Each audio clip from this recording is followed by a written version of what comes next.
বিকেল ৩টায় বসছে একাদশ জাতীয় সংসদের প্রথম অধিবেশন।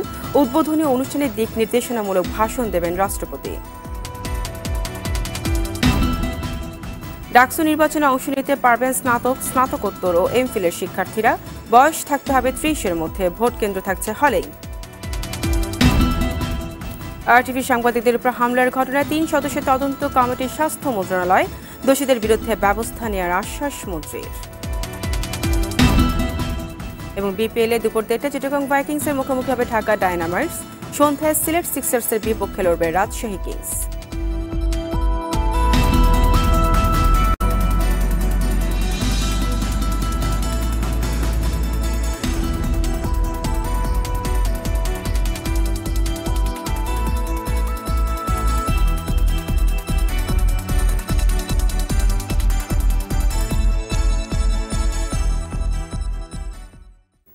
আসসালামু আলাইকুম, স্বাগত জানাচ্ছি আরটিভির সকালের সংবাদে। শুনছিলেন মার্কেন্টাইল ব্যাংক সংবাদ শিরোনাম। পুরো সংবাদে আপনাদের সঙ্গে আছি আমি ফারিয়া শারমিন।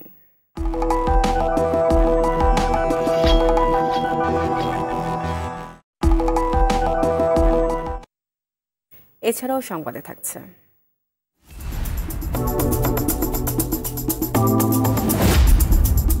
রাজধানীর সড়কে শৃঙ্খলা ফেরাতে ঢাকা মেট্রোপলিটন পুলিশের ২৯ দফা সুপারিশ নিয়ে রিপোর্ট।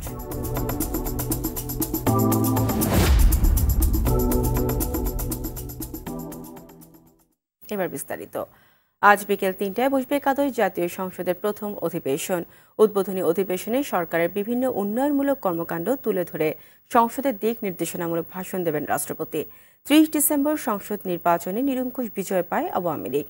ভোট হওয়া ২৯৯ আসনের মধ্যে ২৫৭টিতে জয় পেয়েছে দলটি। জোটগতভাবে পেয়েছে ২৮৮ আসন। প্রতিপক্ষ বিএনপি ও ঐক্যফ্রন্ট পেয়েছে ৮টি আসন। ফল প্রত্যাখ্যান করে শপথ না নেয় বিএনপি ঐক্যফ্রন্টের বিজয়ী সদস্যদের ছাড়াই বসতে যাচ্ছে প্রথম অধিবেশন। গেলবারের মতো এবারও সংসদের বিরোধী দল থাকছে মহাজোটের শরিক জাতীয় পার্টি। তবে এবার বিরোধী দলীয় নেতা হবেন দলের চেয়ারম্যান এইচ.এম. এরশাদ। বিরোধী দলীয় উপনেতার দায়িত্বে থাকছেন জি.এম. কাদের।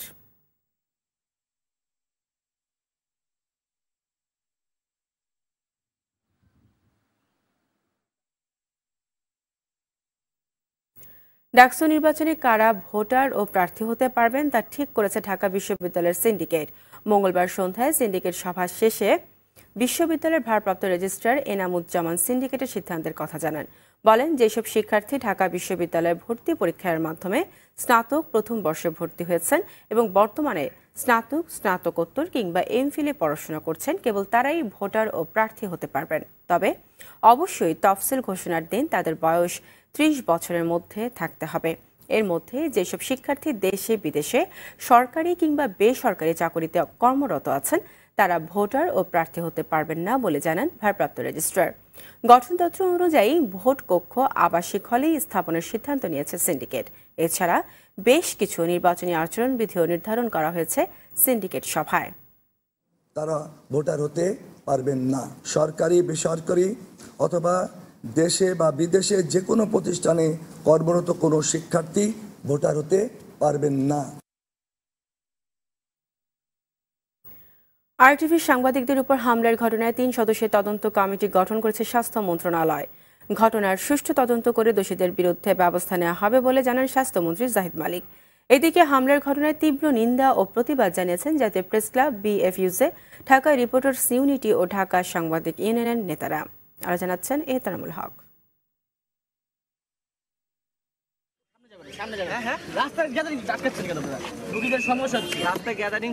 রাজধানীর মুগদা হাসপাতালে খবর সংগ্রহ করতে যেয়ে আরটিভির সাংবাদিক সোহেল রানা ও নাজমুল হোসেন সাইমন সন্ত্রাসী হামলার শিকার হন। হামলায় সামনে থেকে নেতৃত্ব দেয় ওয়ার্ড বয় আসিফ, সাথে ছিলেন ওয়ার্ড বয় সাইমন সহ আরো ৮-১০ জন।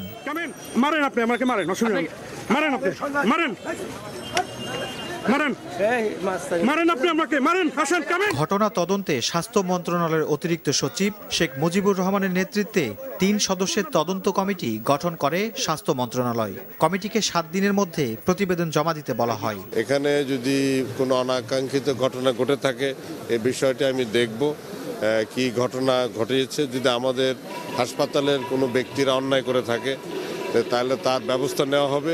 এদিকে সাংবাদিকদের উপর হামলার ঘটনায় তীব্র নিন্দা জানিয়ে বিবৃতি দিয়েছে ডিআরইউ, ঢাকা সাংবাদিক ইউনিয়ন সহ বিভিন্ন সংগঠন। এ ধরনের ঘটনার যত কোনো রকম পুনরাবৃত্তি না হয় এবং আমরা এর বিচার চাই।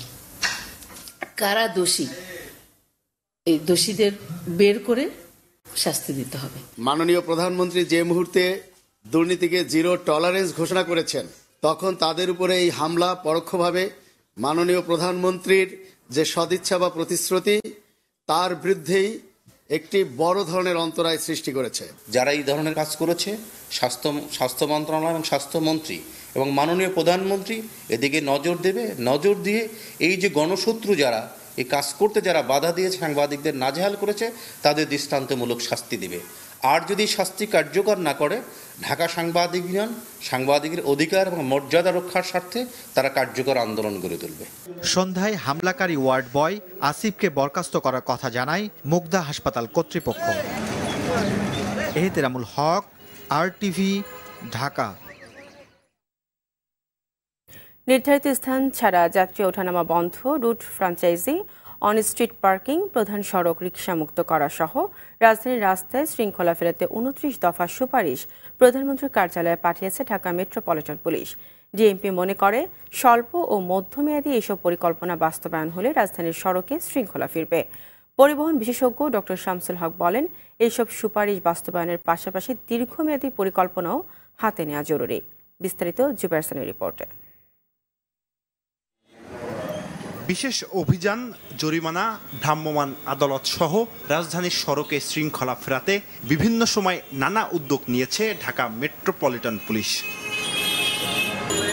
বর্তমানে বিশেষ ট্রাফিক সচেতনতা পক্ষ চললেও চালক বা পথচারীদের মধ্যে সচেতনতা ফিরেছে সামান্যই।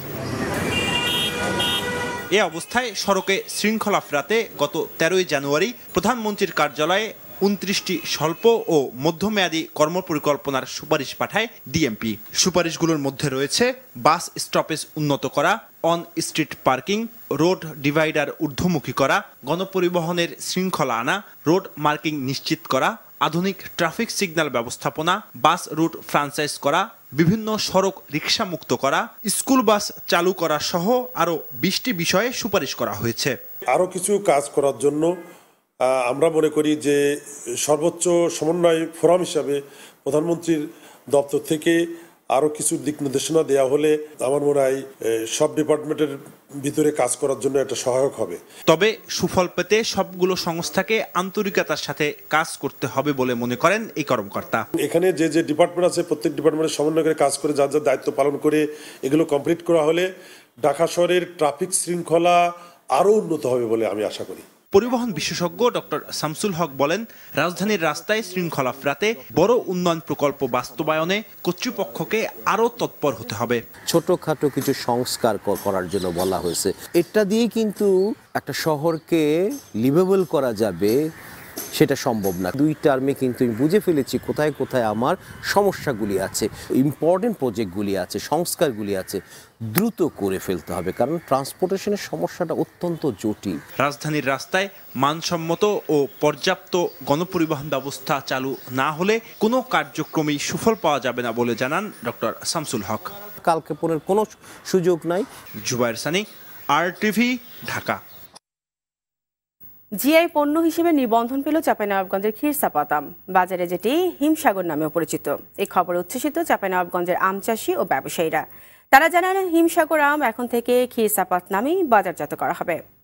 ইমরান ফারুক শামাসুমের রিপোর্ট, জানাচ্ছেন সুরাইয়া মুন্নি। চাঁপাইনবাবগঞ্জ জেলায় ৩৫০০ হেক্টর জমিতে প্রতি বছর প্রায় ৩৫,০০০ মেট্রিক টন ক্ষীরসাপাত আম উৎপাদন হয়। দেশীয় এবং আন্তর্জাতিক বাজারে হিমসাগর এবং ক্ষীরসাপাত 2 নামেই পরিচিত সুস্বাদু এই আম। শেষ পর্যন্ত জিআই সনদ পাওয়ার মধ্য দিয়ে আমটির ব্র্যান্ডিং হলো ক্ষীরসাপাত নামেই। এতে বেশ উচ্ছ্বসিত চাঁপাইনবাবগঞ্জের আম চাষি ও ব্যবসায়ীরা।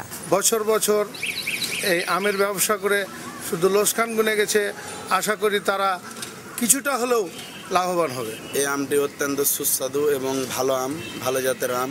আস্তে আস্তে আপনার ব্যবসায়ীরা এই ব্যবসার উপরে আবার হয়তো আগ্রহী হয়ে উঠবো। আমরা বাইরে রপ্তানি করতে পারি, আর রপ্তানি যদি অনুমোদন পাওয়া যায় তাহলে আমটা ধরেন আমাদের নষ্ট হবে না বা ঢাকাতে যায় তো অবহেলিত হবে না। ভৌগোলিক নির্দেশক হিসাবে খিসাপাত আম ওয়ার্ল্ড ফেমাসে উঠবে, বিদেশি রপ্তানি উপযোগী একটি পণ্য হিসাবে পরিচিতি লাভ করেছে ইতিমধ্যে। এখন থেকে এই জাতের আমের গায়ে খিসাপাতের ট্যাগ লাগানো থাকবে বলে জানান আম বাজারজাতকরণের সঙ্গে জড়িতরা।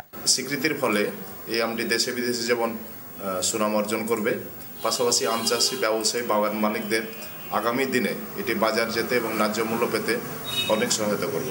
আমের যে কয়েক বছর বিপর্যয় হয়েছিল, সে বিপর্যয় থেকে রক্ষা পেয়ে আমরা আন্তর্জাতিক এবং দেশীয় বাজারে খিরসা আমকে আমরা বাজারজাত করে আর্থিকভাবে লাভবান হব এই জেলাবাসী। খিসাপাতের স্বীকৃতির পথ ধরে বাংলাদেশের আরও ফল ও পণ্য আন্তর্জাতিক স্বীকৃতি পাবে বলে আশা করছেন সংশ্লিষ্টরা। সুরাইয়া মুন্নি, RTV। সকালে সংবাদ শেষ করার আগে মার্কেন্টাইল ব্যাংক শিরোনামগুলো জানিয়ে দিচ্ছে আরও একবার।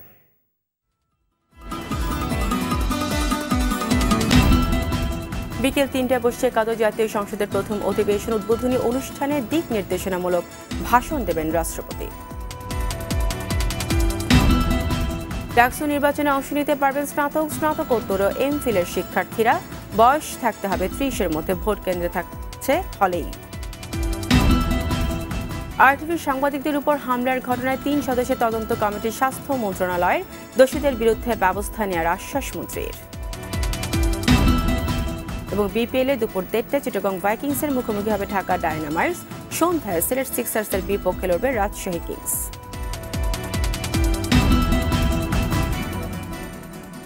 সকালে সংবাদ এই পর্যন্ত। RTV সবশেষ সংবাদ জানতে যে কোনো মোবাইল ফোন থেকে 24141 নম্বরে ডায়াল করুন। আর মোবাইল ফোনে সংবাদ দেখতে অ্যাপ স্টোর, গুগল প্লে বা উইন্ডোজ স্টোর থেকে ডাউনলোড করুন RTV অ্যাপস। এছাড়াও তাৎক্ষণিক ও বিনোদন সংবাদ জানতে বিশ্বের যে কোনো প্রান্ত থেকে ভিজিট করুন facebook.com/RTV অনলাইন এবং youtube.com/RTV ডিজিটালস। ধন্যবাদ সবাইকে।